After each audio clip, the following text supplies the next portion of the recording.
Hi guys! For today's video ay nandito pa rin tayo sa Iloilo para subukan ang DT Restaurant. So DT dahil Doming's na labahan daw to dati. Ayan yung view ng restaurant. Kita nyo naman, tabing dagat siya. Ayan. So ikutin muna natin, then check out natin yung pagkain later.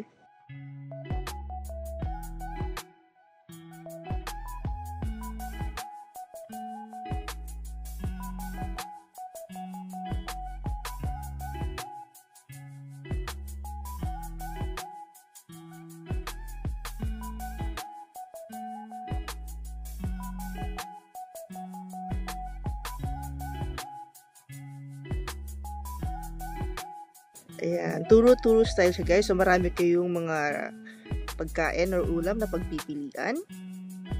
And so far guys, lahat ng na-order naman namin masarap. So napaka mura para sa presyo niya and malalaki yung bigay nila ng mga ulam. Ayan. So specialty din dito is talaba, kaya kumuha din kami ng talaba na steam.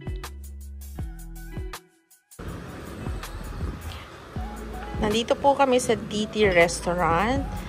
At ito ang aming in-order. Kasama namin mag-lunch, si Kuya Amir. Kumuha kami ng KBL. KBL. Kuya, anong laman ito? Kadyos, langka, tsaka baboy.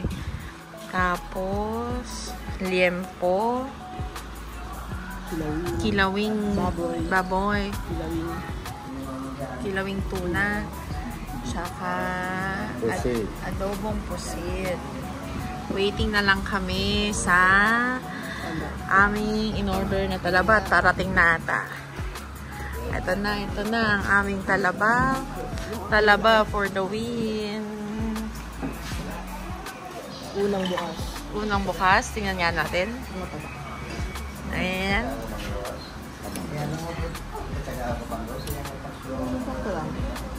Normal. Sige nga. Lagay mo suka. Siyempre. Kasi steam to, kaya ganyan yung itsura. Pag fresh, medyo umbok siya. Ganun ba yan?